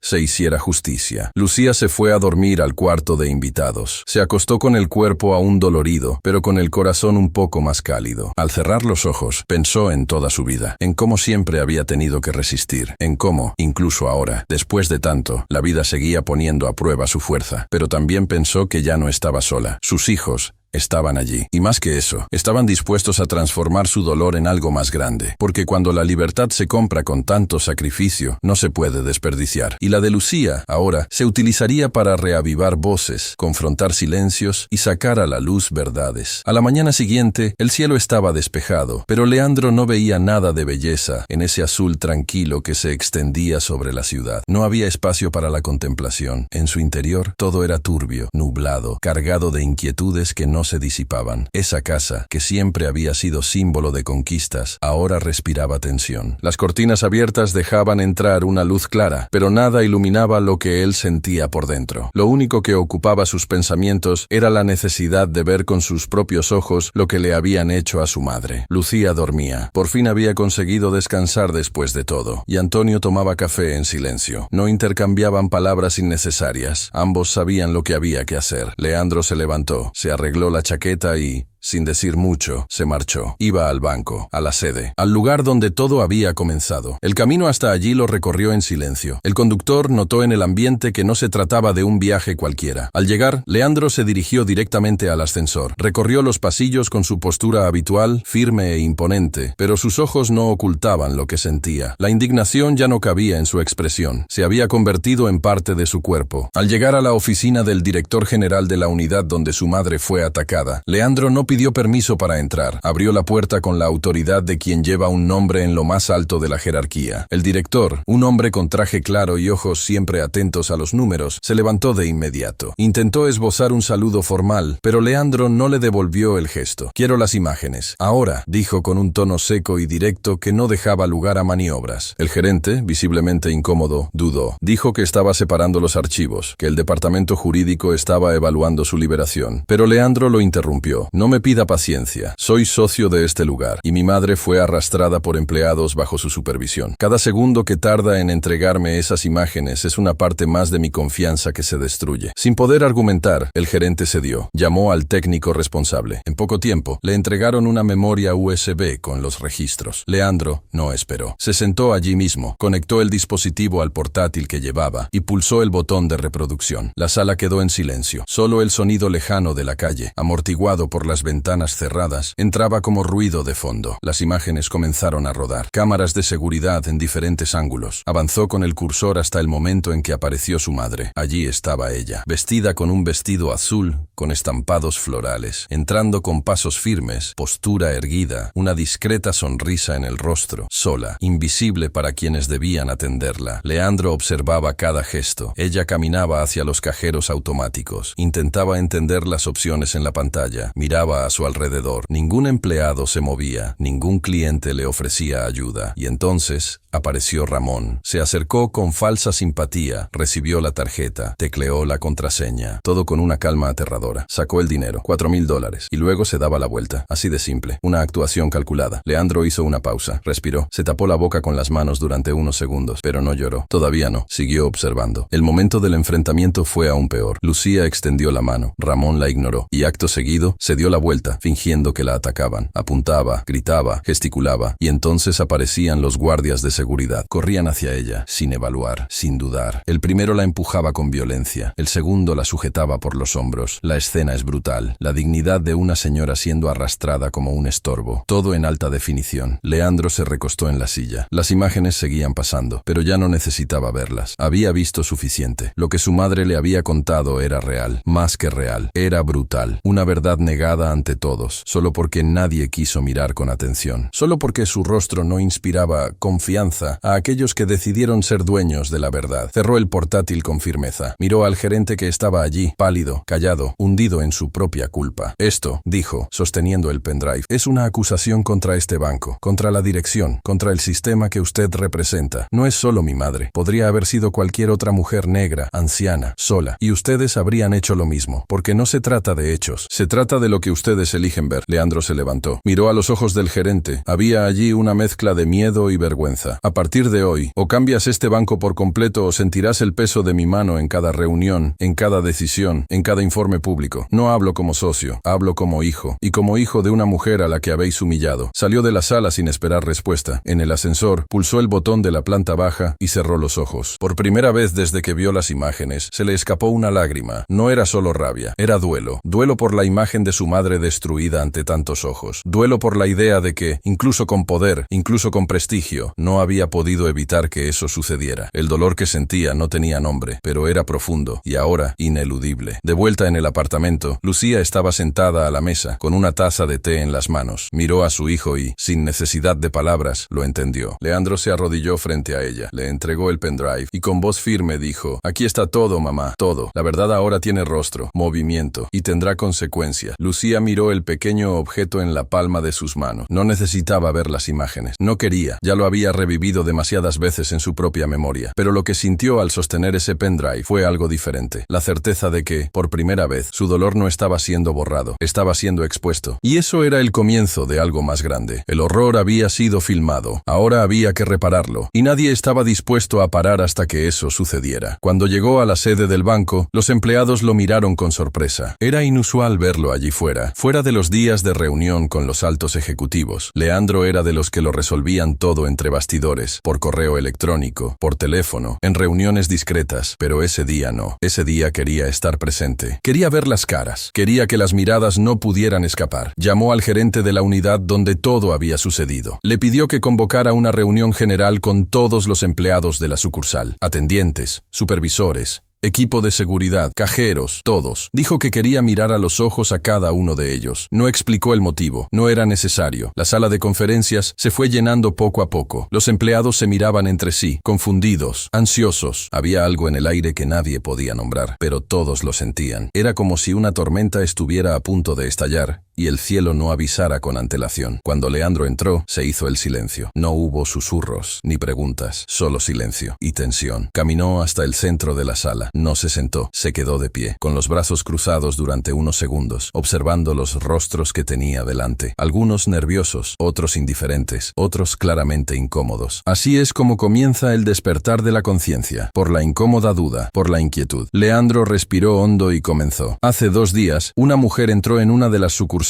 de este banco para sacar su dinero de la jubilación. Los empleados la ignoraron. Ninguno de ustedes se acercó para ayudarla. Ella pidió ayuda a un desconocido, un hombre blanco, que se aprovechó de su confianza, le robó todo lo que tenía y se marchó. Cuando ella intentó detenerlo, fue acusada de robo. Los guardias de seguridad corrieron y la tiraron al suelo. La esposaron. Se la llevaron detenida, sin investigación, sin escuchar su versión, sin defensa. Hizo una pausa. El silencio era denso. Algunos ojos se abrieron como platos. Otros desviaron la mirada. Esa mujer era mi madre. El impacto de la frase fue como una ola que golpeaba la conciencia colectiva. Leandro los observaba sin piedad. Quería que lo sintieran. Quería que supieran que la historia que habían ignorado tenía un rostro, un nombre, un pasado y un hijo. Yo vi las imágenes, los vi a ustedes, algunos riéndose, otros fingiendo estar ocupados, otros simplemente apartando la cara. ¿Saben lo que es eso? Es connivencia. Es el engranaje que mantiene el racismo institucional funcionando como una máquina perfecta. Ustedes no la agredieron físicamente, pero participaron en el linchamiento moral, porque cometieron el peor tipo de violencia, el silencio ante la injusticia. Caminaba lentamente por el centro de la sala, como si sus pasos marcaran el suelo con nuevas cicatrices. Mi madre fue humillada, la llamaron ladrona, la señalaron, la tiraron al suelo. Y no fue por error, fue por elección. La elección de creer en la palabra de un hombre blanco, en lugar de escuchar a la mujer negra que pedía ayuda. Nadie se atrevía a interrumpir, ni siquiera a toser. El aire parecía haber sido succionado de la sala. La verdad dicha en voz alta ya no era una teoría, era una navaja afilada. Si creen que esto es solo un caso aislado, piénsenlo bien. Esto podría haberle pasado a su madre, a una abuela, a una hermana, y preferirían que el banco en el que ella confiaba le diera la espalda como ustedes lo han hecho. Leandro hizo una pausa. Tenía los ojos llorosos, pero se mantenía firme. No era debilidad, era dolor transformado en impulso. Y continuó. A partir de ahora, este banco va a cambiar. Se reformularán los cursos de formación. Se sustituirá al equipo de seguridad. Cualquier signo de prejuicio se tratará como falta grave. Y no por mi madre, sino por todas las demás que han pasado por esto y no tenían un hijo con poder para gritar. Miró fijamente al director de la sucursal. Y usted será evaluado. Por omisión, por negligencia, por fracaso moral. Silencio. Leandro volvió al centro de la sala. Se ajustó la chaqueta. Miró a todos una vez más y dijo con voz firme: si alguien aquí cree que estos cambios son exagerados, la puerta está ahí, porque a partir de hoy, este banco ya no será un lugar de connivencia. Será un lugar donde nadie, absolutamente nadie, será tratado como inferior. Salió de la sala sin decir nada más, y el silencio que quedó no era ya de indiferencia, era el silencio de la reflexión, de la incomodidad, del comienzo del cambio. Ramón y los 2 guardias de seguridad expulsados del banco, aún magullados en el cuerpo y en su orgullo, no aceptaron la derrota. Lo que sentían no era arrepentimiento ni vergüenza, era furia, una furia amarga, no hecha de conciencia, sino de ego herido. No eran hombres que aceptaban las consecuencias, eran depredadores que, al ser desenmascarados, decidieron atacar con más rabia. Habían perdido sus empleos, la confianza de la sociedad, todo lo que fingían ser. Y para hombres como ellos, eso era intolerable. Fue en una noche bochornosa, en un garaje oscuro a las afueras de la ciudad, donde el plan comenzó a tomar forma. Los 3 se sentaron frente a un viejo cuadro, rayado con palabras confusas, mapas y fechas. La rabia se manifestaba en cada gesto. Ramón, que antes era solo un oportunista ocasional, ahora vestía el papel de líder de un acto sombrío. Un plan dividido en fases, meticulosamente pensado, cada parte con el objetivo de alcanzar, desmontar y destrozar la estructura de la familia que se atrevió a enfrentarse a ellos. El primer objetivo sería Leandro, el hombre del traje, el socio del banco, el que hablaba alto, el que se imponía. Sabían dónde estaba su corazón, sabían que, más que el banco en sí, a Leandro le importaba su legado, su nombre, su reputación, y fue ahí donde decidieron atacar. Durante semanas espiaron la sede del banco, estudiaron estudiaron horarios, entradas y salidas. Estaban decididos a atacar no solo al hombre, sino al símbolo que representaba. Y entonces, en una madrugada sin luna, pusieron en práctica la primera parte de su venganza. El edificio del banco fue pasto de las llamas. No fue un incendio accidental. Fue un acto frío y cruel que consumió documentos, servidores, recuerdos, historias. La estructura metálica resistió, pero el corazón de la empresa quedó devastado. Cuando Leandro llegó al lugar, las chispas aún ardían entre los escombros. El olor amargo del humo era casi insoportable. No dijo una palabra. Solo miró hacia arriba, vio el nombre del banco colgando a medias y lo comprendió. No fue una casualidad, era un mensaje. Pero Ramón no se detuvo ahí. La segunda parte del plan era más íntima, más cruel. La hija de Leandro, Valeria, una joven estudiante universitaria, había regresado a la ciudad para visitar a su padre. Ramón se enteró por un antiguo conocido. Era lo que necesitaba. En una tarde aparentemente normal, Valeria salió de la universidad y se subió al coche que creía que era del chofer. Pero no lo era. Era el comienzo de la pesadilla. Cuando se dio cuenta, ya estaba lejos de la ciudad. El coche recorría carreteras rurales, desaparecía entre plantaciones y bosques. La llevaron a un lugar aislado, donde la mantuvieron incomunicada, como moneda de cambio por el caos que deseaban instaurar. La tercera fase tenía como objetivo a Antonio, el policía, el hermano que se atrevió a usar su placa para defender a quien amaba. Ramón sabía que no servía de nada atacarlo de frente. Era demasiado inteligente para caer en trampas tan simples. Así que utilizaron algo más vil: rumores. Inventaron historias sobre él, relaciones falsas con las esposas de otros policías. Utilizaron las redes sociales, conversaciones falsas, insinuaciones. En poco tiempo, la corporación comenzó a mirarlo con recelo. Esa misma fuerza que él utilizaba para proteger a los demás, ahora se utilizaba contra él. Fue apartado, investigado, y con su credibilidad por los suelos, tuvo que retirarse. No por culpa suya, sino para sobrevivir. Y por último, la parte más oscura. Lucía, la matriarca, la mujer que había soportado el peso de la injusticia y aún se mantenía en pie. Ramón sabía que el corazón de los hermanos latía por ella. Sabía que, si quería causar una herida irreversible, tendría que quitarla de en medio. Y entonces, en una tarde tranquila, mientras Lucía caminaba por el patio de la casa de Leandro, respirando el alivio de unos días más tranquilos, unos hombres encapuchados la capturaron. Todo en cuestión de segundos, sin alboroto, sin dejar rastro. Se la llevaron por una carretera secundaria hasta un aeropuerto clandestino. Desde allí la sacaron del país, rumbo a un denso bosque en el interior de Alemania, un lugar apartado, escondido, elegido a dedo para que nunca fuera encontrada. Cuando Leandro y Antonio se dieron cuenta de que su madre había desaparecido, el suelo se abrió bajo sus pies. Primero la hija, luego el honor, ahora su propia madre. Era como si los estuvieran desmontando pieza por pieza, arrancándolos de sus ejes, desarmándolos en silencio. Antonio, ahora fuera de la policía, ya no podía actuar institucionalmente. Leandro, con el banco en ruinas, necesitaba depender de aliados leales. Y juntos, escondidos en una casa apartada, comenzaron a planear el contraataque. Era como si se enfrentaran a un rompecabezas cuyas piezas eran vivas, móviles, camufladas. Pero había algo que Ramón nunca entendió de los hermanos. Estaban forjados por el dolor. Desde pequeños, vieron a su madre atravesar desiertos con dignidad. Sabían cómo caer, pero, sobre todo, sabían cómo levantarse. Leandro llamó a un amigo de confianza que había trabajado en inteligencia privada. Antonio contactó con viejos colegas que aún creían en él. El círculo de resistencia se estaba formando. Un núcleo pequeño, pero dispuesto a todo. Y poco a poco, las huellas dejadas por Ramón comenzaron a revelarse. Aún no sabían dónde estaba Lucía, pero sabían una cosa: estaba viva, y eso era suficiente para mover cielo y tierra. Antonio colgó y miró a Leandro, que desde el amanecer revisaba informes, buscaba conexiones, investigaba por su cuenta. La mirada entre los hermanos lo decía todo. No era momento de pedir refuerzos, no era momento de juicios ni tribunales. Eso debía resolverse entre ellos, no por venganza ciega, sino por algo más profundo. Se trataba de justicia, de recuperar lo que les habían arrebatado por la fuerza, de mirar a los ojos al hombre que había destruido la paz de su madre y obligarlo a enfrentarse a todo lo que había intentado fingir que no existía. El trayecto hasta la dirección se hizo sin prisa, pero también sin vacilación. Leandro conducía con firmeza, el volante entre los dedos como si cada giro fuera una extensión de la tensión que sentía en el pecho. Antonio permanecía en silencio, con la mirada fija en el horizonte, respirando profundamente, como quien se prepara para enfrentarse a un espejo roto, lleno de reflejos distorsionados del pasado. Sabían que Ramón no era un ladrón cualquiera, era el símbolo de la injusticia más cruel, aquella que utiliza la mentira para desfigurar ocultar la verdad de alguien inocente. La calle era estrecha, flanqueada por casas modestas, con patios secos y puertas bajas. La dirección indicada era una casa de paredes descascarilladas, con cortinas cerradas y aspecto descuidado. Leandro detuvo el coche a pocos metros de allí. Los dos bajaron y caminaron despacio, como si cada paso llevara consigo el recuerdo de Lucía cayendo al suelo frío del banco. El sonido de sus propios zapatos en la acera parecía marcar el tiempo que había pasado desde el principio de todo. Demasiado tiempo, demasiado dolor. Llamaron a la puerta con firmeza. Ramón tardó en responder. Cuando finalmente abrió, se encontró frente a dos hombres que no estaban allí para conversar. Antonio, a pesar de no llevar la placa, mantenía una postura de autoridad. Leandro, con la mirada aguda, permanecía en silencio, pero su rostro reflejaba la indignación. Ramón intentó fingir sorpresa. Intentó actuar como si no entendiera el motivo de la visita, pero bastó con ver los ojos de Leandro para saber que esa actuación no duraría ni 5 segundos. «¿Sabes por qué estamos aquí?», dijo Antonio, con voz firme, sin levantar el tono, pero con una presencia que dominaba la entrada de la casa. Ramón retrocedió 2 pasos, nervioso. Intentó negarlo. Dijo que no se acordaba, que todo había sido un malentendido. Pero Leandro avanzó un poco más. Entró en la casa sin pedir permiso y miró a su alrededor como si estuviera inspeccionando un lugar contaminado. $4,000, la jubilación de una mujer a la que engañaste. Una mujer que confió en ti, dijo Leandro, acercándose,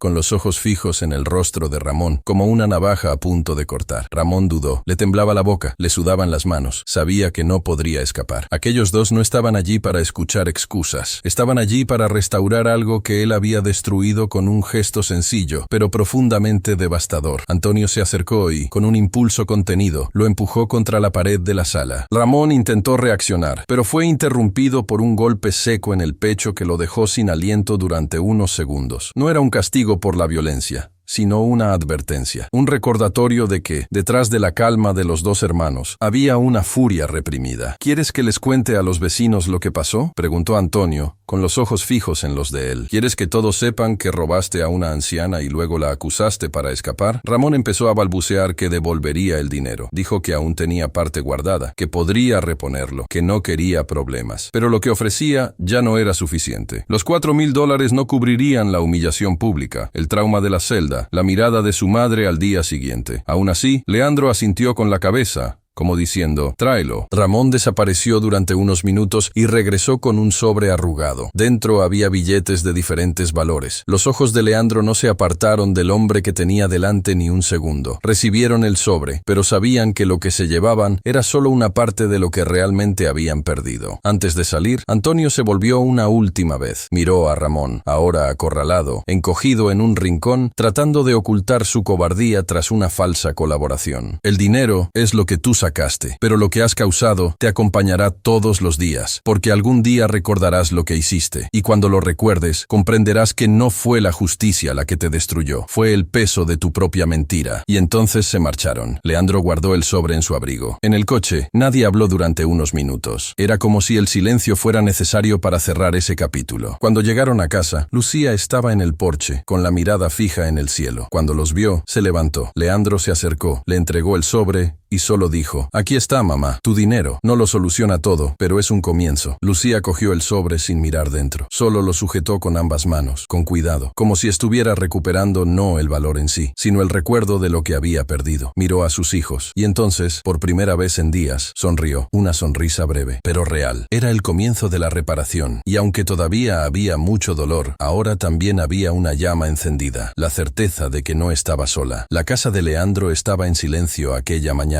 No era el silencio del miedo o la angustia, sino el silencio de la expectación, una especie de calma rara que visita los hogares después de una gran tormenta. Afuera, el cielo estaba despejado, sin nubes, y el sol filtraba su luz por la ventana de la cocina, tocando suavemente los utensilios, las ollas, el mantel blanco colocado con esmero sobre la mesa. Lucía estaba allí desde temprano, preparando lo que ella llamaba comida de verdad. No era un banquete, era algo más grande, era un gesto. Era la primera vez en muchos días que sentía permitía sus manos trabajar sin miedo. Cortaba verduras, sazonaba el arroz, horneaba el pollo con hierbas, y con cada toque parecía curar una pequeña parte de su alma. No se trataba solo de alimentar el cuerpo, era un ritual, una forma de decir, sigo aquí. Cada ingrediente traía recuerdos, cada olor que invadía la casa era una respuesta silenciosa a la injusticia que intentó silenciarla. Antonio y Leandro ayudaban discretamente, ordenaban la sala, limpiaban los vasos, buscaban sillas extra en el porche. Era la primera vez, desde el comienzo de esa pesadilla, que los dos hermanos se permitían un momento de descanso, no porque la guerra hubiera terminado, sino porque sabían que sin espacios para el afecto, el dolor se endurece demasiado, y era necesario respirar antes de la próxima batalla. A las 11:30 de la mañana comenzaron a llegar los primeros invitados. Algunos vecinos antiguos, una prima lejana que se había enterado de lo sucedido y quería estar cerca, una amiga de la infancia de Lucía, con los ojos llorosos y un abrazo prolongado. Cada uno que entraba traía un poco de alivio, un poco de cariño. Había allí una especie de pacto silencioso. En ese almuerzo no habría preguntas ni discursos, solo presencia. Valeria, la hija de Leandro, también estaba allí. Había llegado 2 días antes, todavía conmocionada por el trauma del secuestro, pero disimulando el dolor con la tierna sonrisa que había heredado de su abuela. Cuando entró en la cocina, Lucía dejó de remover la olla, abrió los brazos y la recibió con un largo abrazo. Era como si con ese gesto le dijera, estás viva y eso lo es todo. El reloj marcaba las 12:20 cuando todos se sentaron a la mesa. La mesa, larga y llena de platos sencillos y abundantes, era un retrato de la resistencia. Allí, el lujo no provenía del valor de los cubiertos, sino de la abundancia de amor servido en cada plato. No había ostentación, pero sí belleza, porque no hay mayor belleza que ver reunidos a aquellos que el dolor intentó separar. Lucía se levantó, todos los ojos la siguieron. Sostenía una cuchara de madera en una mano y un pequeño paño en la otra. Se limpió las manos, respiró hondo y dijo, no quiero hablar mucho, no lo necesito, solo quiero dar las gracias por estar aquí, por no haberme dejado sola, por haberme recordado que, incluso cuando la vida nos arrebata lo más preciado, aún queda la oportunidad de reconstruir. Hizo una pausa de 1 segundo. Miró a sus hijos, con los ojos ligeramente llorosos. Pasé días pensando que me habían olvidado, que mi palabra ya no valía nada. Pero hoy, mirando esta mesa, entiendo que no es así. Me escucharon, no todos, pero sí los que importan, y eso es más que suficiente. Nadie dijo nada después, no por falta de palabras, sino porque no era necesario. La emoción estaba allí, esparcida entre los platos, entre las tímidas sonrisas, entre las miradas que se cruzaban con ternura. Era como si, por primera vez, todos tuvieran permiso para bajar la guardia. Se sirvió la comida. Poco a poco, los sonidos de la masticación, de las cucharas golpeando los platos, de las risas discretas, fueron ocupando los espacios vacíos. Leandro contaba historias de su infancia, recordando los tiempos en que Lucía hacía pasteles con las sobras de pan solo para que sus hijos no se fueran a dormir sin un dulce. Antonio hablaba de cuando su madre cosía a mano los uniformes del colegio para ahorrar dinero. Valeria reía, emocionada, al escuchar cómo su abuela conseguía crear belleza incluso en los días más difíciles. En un momento dado, Lucía se levantó de nuevo. Se acercó al viejo piano que estaba apoyado contra la pared del salón. Nadie se lo esperaba. Se sentó lentamente, colocó los dedos sobre las teclas y tocó una melodía sencilla, que resonaba como un canto reconfortante. La música era suave, casi infantil, de esas que amenizan los días más grises, y sin decir nada, volvió a sonreír. Era la sonrisa de quien sabe que no lo ha vencido todo, pero que ya ha vencido lo suficiente por hoy. La tarde transcurrió lentamente, como si el tiempo, en respeto al dolor que enfrentaba a esa familia, hubiera decidido ralentizarse. Hacía calor, pero no era el calor del sol, sino el calor de los cuerpos cercanos, de los corazones calentados por la presencia de los demás. El pasado reciente seguía siendo una herida abierta, pero en ese momento, rodeada por los suyos, Lucía descubrió que el dolor también sabe transformarse en nostalgia. Nostalgia por lo que se ha ido, pero también por lo que aún puede llegar a ser. Los 2 guardias de seguridad que habían sido expulsados del banco tras la difusión de las imágenes también llevaban el mismo veneno en el corazón. Hombres acostumbrados a intimidar con la fuerza física, desprovistos de empatía y movidos por una masculinidad mal digerida, no sabían cómo lidiar con la derrota. Quedaron reducidos a nombres en los periódicos, titulares escandalosos. Y eso Los ponía frente a un espejo que reflejaba todo lo que siempre habían evitado enfrentar, su propia maldad. Fueron semanas de reuniones discretas, encuentros en casas vacías, intercambios de mensajes cifrados. Allí, el plan fue surgiendo no como una explosión de venganza, sino como un proyecto de destrucción progresiva. Querían atacar no solo con fuerza, sino con inteligencia. Herir con precisión, hacer que cada miembro de la familia de Lucía sintiera en su propia piel el dolor de verlos resurgir de las cenizas con furia. Ramón era el cerebro de la operación. Sabía que no podían actuar de forma imprudente. Antonio aún tenía influencia, a pesar de estar alejado de la policía. Leandro era poderoso, aunque con el banco parcialmente debilitado. Y Lucía era un símbolo. Si la tocaban de forma imprudente, el mundo podría volver a fijarse en ellos. Así que elaboraron algo más grande, algo cruel. Un plan por etapas, casi militar, un proyecto de desestabilización total. Querían arrebatarles todo lo que tenían: estructura, amor, reputación, seguridad. La primera fase ya se había ejecutado. El incendio que consumió gran parte del edificio central del banco. Un golpe orquestado con precisión, a distancia. Los cimientos del imperio de Leandro ahora tenían cicatrices de hollín en las paredes y agujeros en la confianza de los inversores. La investigación fue lenta, inconclusa. Las cámaras habían sido desactivadas poco antes. No había pruebas directas. Pero todos los que formaban parte del círculo de Leandro lo sabían. Aquello no había sido un accidente. La segunda fase sería aún más profunda. Ramón tenía información.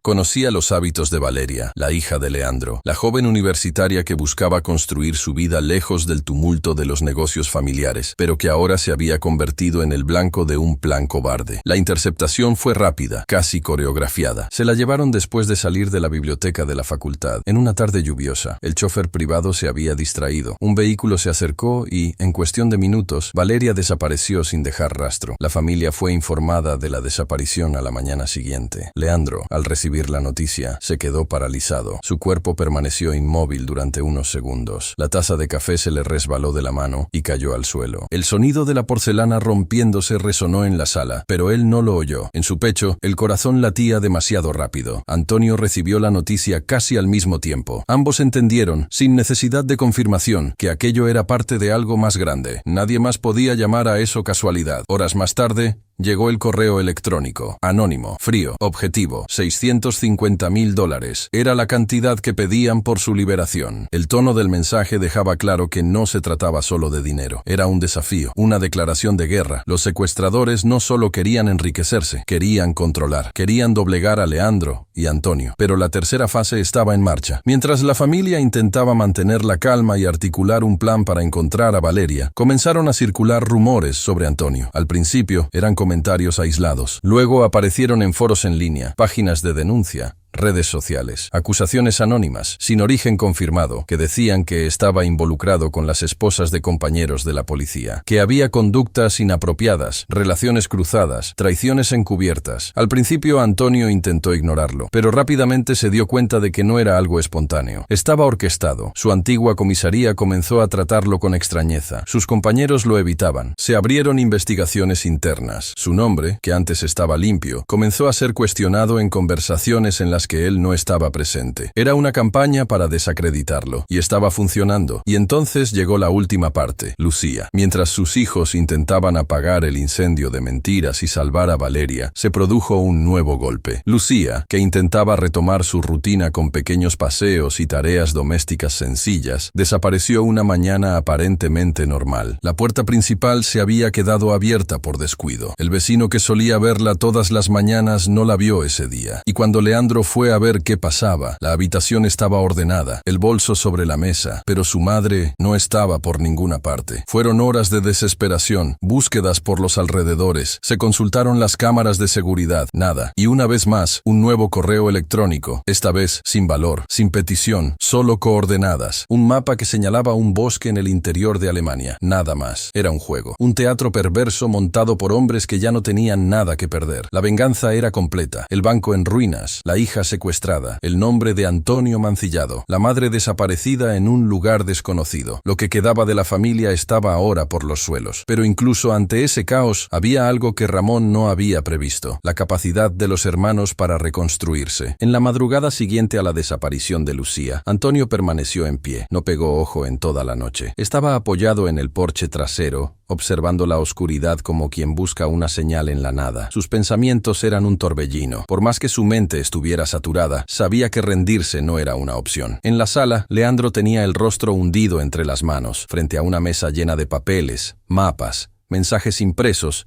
y rastreos incompletos. El silencio entre ellos era doloroso, pero necesario. Era el intervalo entre el duelo y la reacción. Leandro fue el primero en hablar, con la voz entrecortada, pero firme. Creen que han ganado. Antonio se volvió lentamente. La frase no fue un grito, fue una constatación. Y detrás de ella había algo más grande, la semilla de la respuesta. Aún no sabían cómo, pero sabían que iban a reaccionar. La cuestión no era si, era cuándo y con quién. Esa misma mañana comenzaron a trazar un nuevo plan. Leandro llamó a Arthur, un antiguo socio de confianza, alguien que conocía los entresijos del banco y podía encargarse de las operaciones mientras él estaba ausente. Arthur era discreto, hábil y le debía un gran favor a Leandro desde que éste le ayudó en una crisis personal. En pocas horas, la transición se completó. Leandro entregó las llaves simbólicas del banco y dijo: «Cuida de esto como si fuera tu vida, porque la mía ahora es mi madre». Antonio, por su parte, se puso en contacto con 5 compañeros de uniforme. No eran solo policías, eran hermanos de alma, hombres con antecedentes limpios, entrenados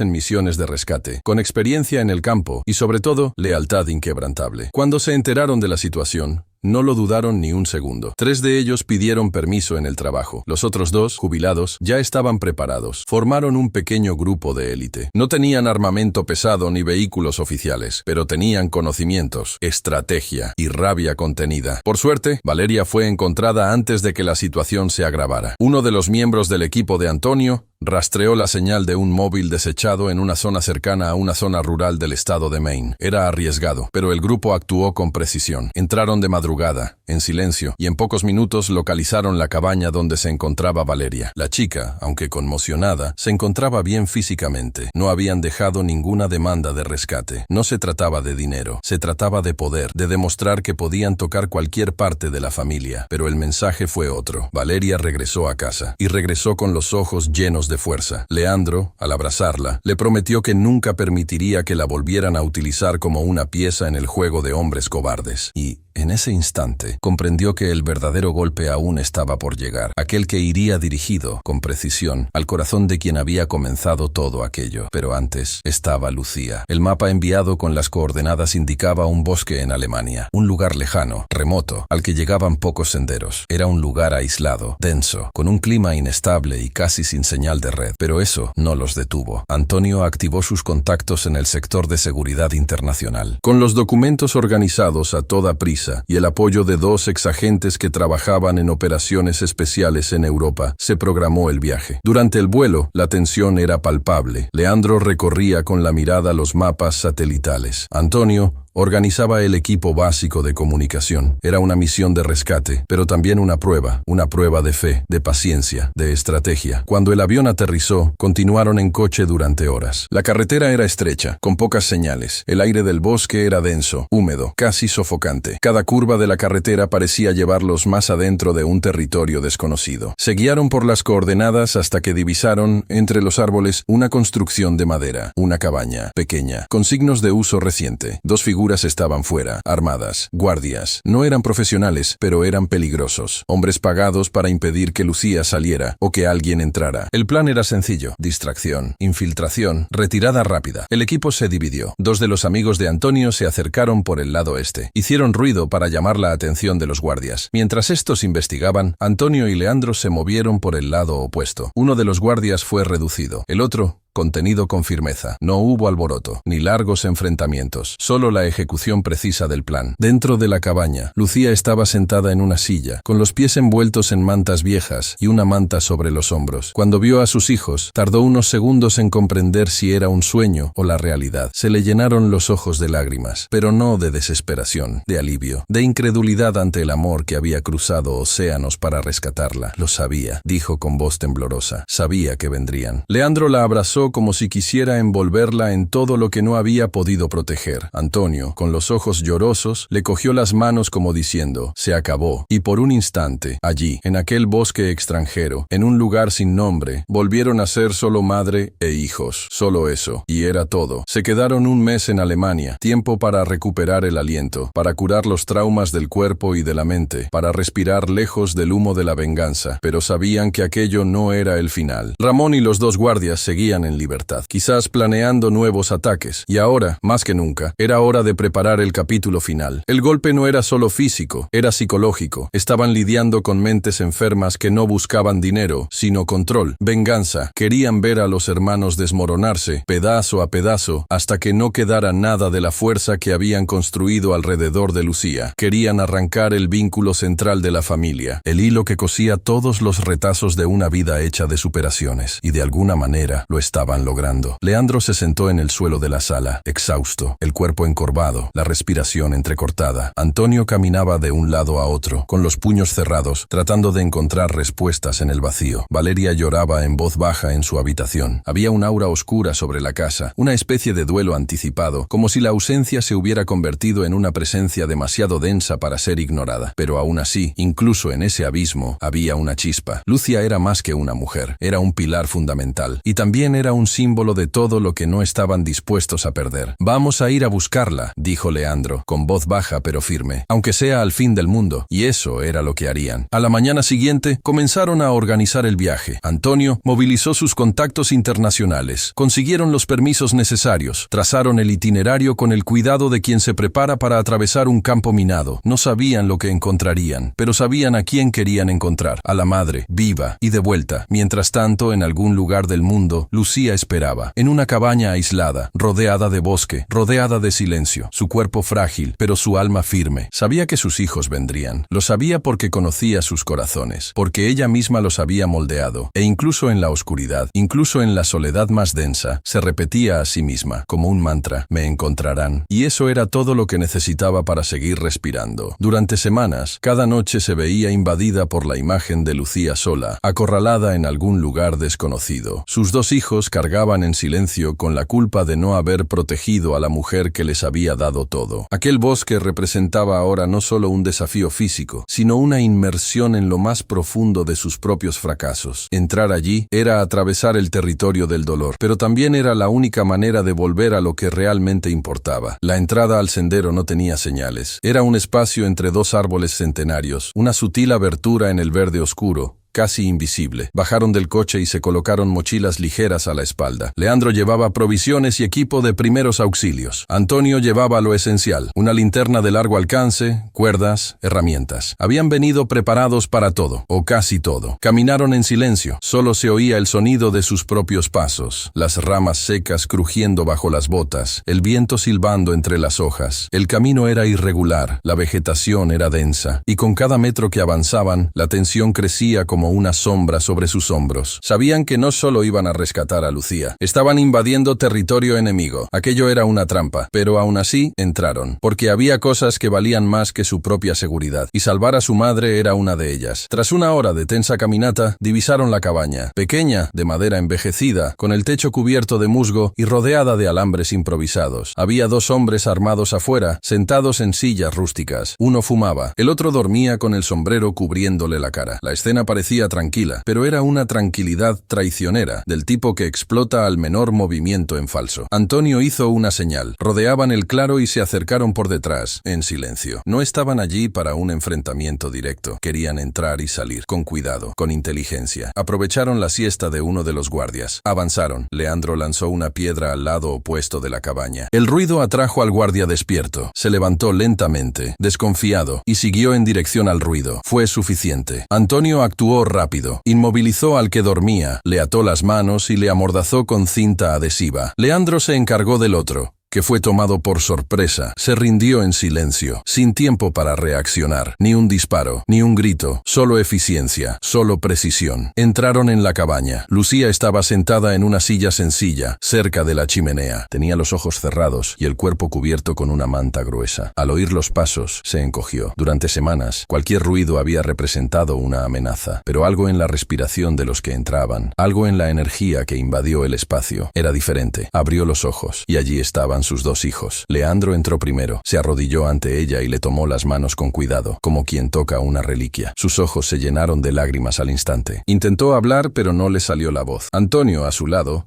apoyó la frente en la cabeza de su madre, en silencio. Y Lucía, cansada, débil pero viva, solo volvió a cerrar los ojos y dijo: lo sabía, sabía que vendrían. Fue el abrazo más largo que jamás había presenciado aquella cabaña. Un abrazo hecho de dolor, pero también de curación. El tiempo se detuvo allí. El frío parecía haberse disipado. El miedo también. Porque en medio de la oscuridad del bosque, la luz había regresado, en forma de reencuentro. No esperaron. Pusieron a Lucía sobre una manta doblada, la ataron firmemente a la estructura de apoyo y la llevaron de vuelta por el sendero. Leandro delante, Antonio detrás. Los dos sudaban, con los músculos temblando, pero sin detenerse. Cada paso era un acto de fe. Cada metro recorrido era una declaración de amor. El bosque parecía querer impedírselo, con ramas que les golpeaban la cara, con barro que les atrapaba los pies, pero ellos seguían adelante, porque estaban juntos y estaban enteros. Horas más tarde, ya fuera del bosque, pusieron a Lucía en el asiento trasero del coche, la cubrieron con mantas térmicas y se dirigieron directamente al hospital más cercano. Allí, los exámenes lo confirmaron. Desnutrida, deshidratada, pero sin heridas graves. Era una superviviente, como siempre había sido. Durante la hospitalización, Leandro durmió junto a la cama, en un sillón improvisado. Antonio, en el pasillo, hablaba con los médicos y llamaba a sus contactos para organizar el regreso seguro a Estados Unidos. Alemania había sido escenario de una pesadilla, pero también de un milagro, y sabían que ahora, de vuelta a casa, no eran los mismos. Lucía, poco a poco, recuperaba el brillo en los ojos, y aunque no decía mucho, su presencia era como una lámpara encendida en medio de la oscuridad. Valeria enviaba mensajes todos los días. Los amigos de la familia enviaban oraciones, vídeos, mensajes de voz. Era como si el mundo se hubiera detenido por un segundo para decir: ella ha vencido. El avión tocó suelo estadounidense en una mañana nublada, sin fanfarria. En la cabina, el silencio de los pasajeros parecía reflejar el cielo cubierto. Para Leandro, Antonio y Lucía, ese aterrizaje no era solo un regreso al país, era un viaje simbólico del dolor a la resiliencia. No volvían como se habían ido, volvían más cargados de experiencias, pero también más fuertes, porque algo dentro de ellos se había forjado en el fuego del miedo y la injusticia, y había resistido. Lucía fue la última en salir del avión. Caminaba con pasos cortos y firmes, llevaba un pañuelo sobre los hombros, el mismo que se había llevado a Alemania, ahora doblado con delicadeza sobre el regazo. No quería que nadie la viera como una víctima. A pesar de su cuerpo debilitado, su mirada estaba viva. Había más que gratitud. Había una postura silenciosa de quien ha sobrevivido a lo impensable y ha elegido no cargar con el amargor como equipaje. El regreso a casa fue discreto. Se avisó a los amigos más cercanos. Valeria, al verlos, corrió y se arrojó al regazo de su abuela con un llanto contenido, mezcla de nostalgia, culpa y alivio. Leandro abrazó a su hija y le susurró algo al oído. Antonio observaba todo con el rostro firme, pero los ojos llorosos. Sabía que, a pesar del reencuentro, todavía había fantasmas rondando los pasillos de sus vidas, y lo sabía. Al regresar, el caos los esperaba. La primera bomba aún resonaba en los escombros del banco. Leandro tuvo que revisar contratos, reabrir cuentas, reconquistar a los accionistas que se habían alejado tras la tragedia. Muchos empleados pidieron la renuncia. Otros estaban indecisos. El nombre de la empresa se había asociado al escándalo y a la destrucción. Reconstruir la confianza sería más difícil que reconstruir el edificio, pero Leandro ya no era el mismo hombre. Lo que había vivido junto a su madre y su hermano había encendido en él una nueva visión de propósito. Ya no se trataba solo de negocios, se trataba de un legado, de transformar ese dolor en una nueva forma de liderar. Reunió a los empleados que se habían quedado. De pie, en un salón improvisado, miró a los ojos a cada uno de ellos. No espero que finjan que no ha pasado nada, pero espero que entiendan que, a partir de ahora, este lugar será un símbolo de resistencia. Si quieren formar parte de ello, quédense. Si no, lo entenderé. Silencio. Y entonces, uno a uno, los empleados comenzaron a aplaudir, sin euforia, pero con firmeza. Era el comienzo de algo nuevo. Mientras tanto, Antonio enfrentaba su propia batalla. El barro de las falsas acusaciones aún manchaba su reputación. Aunque el origen de las mentiras ya estaba bajo investigación, había daños que reparar. Buscó, con dignidad, a sus colegas de la corporación. Se reunió con sus superiores, presentó pruebas, entregó documentos que mostraban el origen de las denuncias anónimas. Todo apuntaba a los mismos rostros que los atormentaban desde el principio: Ramón y los dos exguardias de seguridad. Aún así, Antonio sabía que no bastaba con defenderse. Era necesario restaurar la confianza. Decidió participar en un programa de reintegración para policías destituidos. Habló en conferencias, participó en charlas con jóvenes de comunidades desfavorecidas, ofreció ayuda a nuevos agentes. No solo quería limpiar su nombre, quería volver a ser útil. Sentía que, al hacerlo, también limpiaba las heridas que el orgullo había dejado abiertas. Lucía, por su parte, retomaba poco a poco su rutina. Volvía a cuidar las plantas del jardín, preparaba el desayuno para sus nietos, charlaba con los vecinos en la acera. Era como si cada gesto sencillo fuera una forma de decirle al mundo: sigo aquí y no voy a parar. Recibía visitas. Personas emocionadas venían a agradecerle su valentía, su historia. Ella escuchaba, sonreía, pero no se ponía en el centro. Sabía que había muchas otras personas como ella, invisibles, y decidió hacer algo al respecto. Con la ayuda de una ONG local, Lucía puso en marcha un pequeño proyecto comunitario para atender a personas mayores víctimas de abandono o violencia. Llamó al proyecto Recomezo, recomenzar. Llevaba sopa, mantas, escuchaba historias. No era asistencialismo, era empatía. Ella sabía lo que era perderlo todo, y sabía lo mucho que cuesta tener que reconstruir desde cero. La casa, antes silenciosa, volvió a tener vida. Los domingos, la mesa se volvía a poner con abundancia. El arroz con frijoles de Lucía, las risas de Valeria, los comentarios irónicos de Antonio, la expresión atenta de Leandro. La familia había sido destrozada, doblegada, amenazada, pero no deshecha. Una noche, Leandro y Antonio conversaban en el patio. Hemos perdido mucho, dijo Leandro, mirando al cielo. Pero no lo más importante, respondió Antonio, encendiendo la luz del porche. Todavía la tenemos a ella. Su hermano asintió. Y mientras la tengamos, tendremos fuerza. En esa frase había un pacto tácito. Sabían que aún tendrían que enfrentarse a retos. Sabían que el juicio de sus enemigos estaba cerca, que Ramón y los guardias de seguridad serían localizados, y que llegaría el enfrentamiento final. Pero también sabían que ahora estaban preparados. La reconstrucción no era solo material, era espiritual. Se habían reencontrado, y eso lo era todo. Fueron meses de batallas, pérdidas, estrategias, fugas y reencuentros. Y ahora, después de todo, había llegado la hora de la justicia. Ramón y los dos guardias de seguridad habían sido localizados, escondidos en una región aislada de Guatemala. La operación internacional de captura contó con el apoyo de las autoridades locales, la policía estadounidense y fuerzas legales internacionales. No fue una misión fácil, pero se llevó a cabo con legalidad, precisión y cooperación. La detención de los tres fue televisada, no por los medios sensacionalistas, sino como símbolo de respuesta. Era una forma de demostrar que nadie está por encima de la verdad, que herir, humillar y destrozar vidas siempre tendrá consecuencias. Ramón, al ser detenido, no dijo nada. La altivez que había mostrado al principio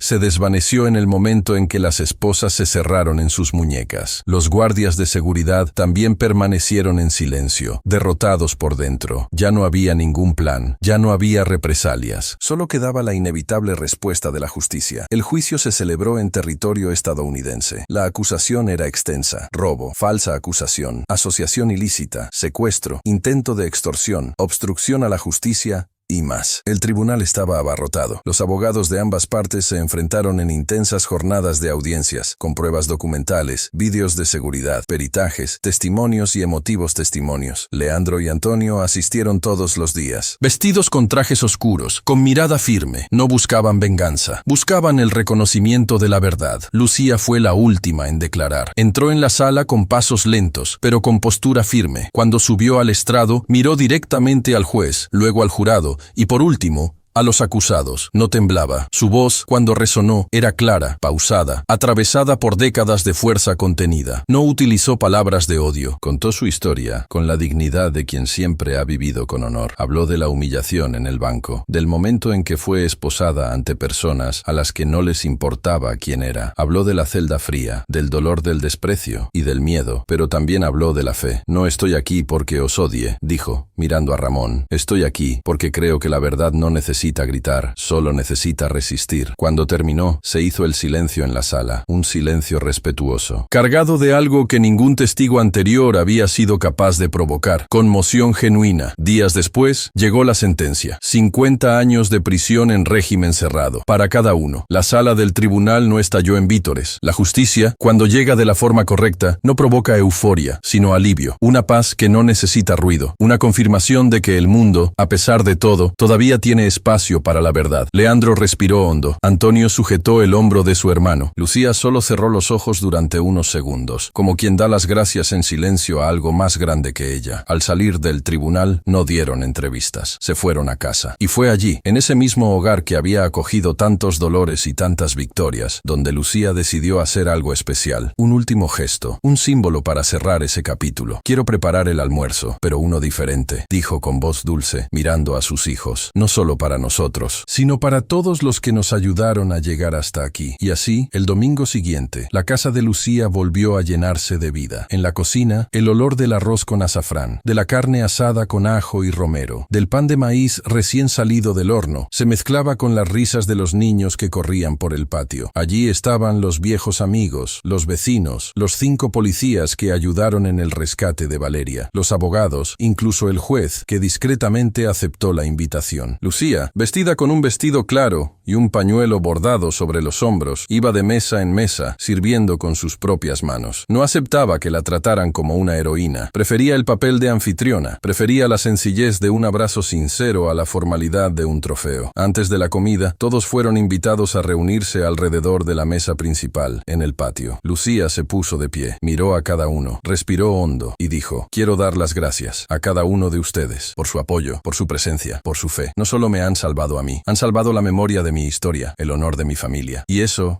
no tiene precio. Se hizo un silencio reverente. Entonces, levantó las manos. Quiero rezar una oración. Todos bajaron la cabeza, no por obligación, sino por respeto. Dios, gracias por no permitir que el dolor nos cegara. Gracias por cada vida aquí presente, por los que lucharon con nosotros, por los que creyeron, por los que amaron sin medida. Que esta casa siga siendo un refugio de paz y que las cicatrices que tenemos sirvan como recuerdo de la fuerza que llevamos dentro. Que nunca falte el valor para empezar de nuevo y que nunca falte el amor para continuar. Amén. El viento sopló suavemente sobre los árboles. Los pájaros cantaban como si formaran parte de la celebración. Se sirvió la comida, se contaron historias, hubo muchas risas, y aquella tarde ningún pasado oscuro pudo imponerse al presente. Allí, en aquel patio, solo había una certeza: habían vencido. Juntos. Lucía, en silencio, miró al cielo y sonrió. Sabía que no era el final.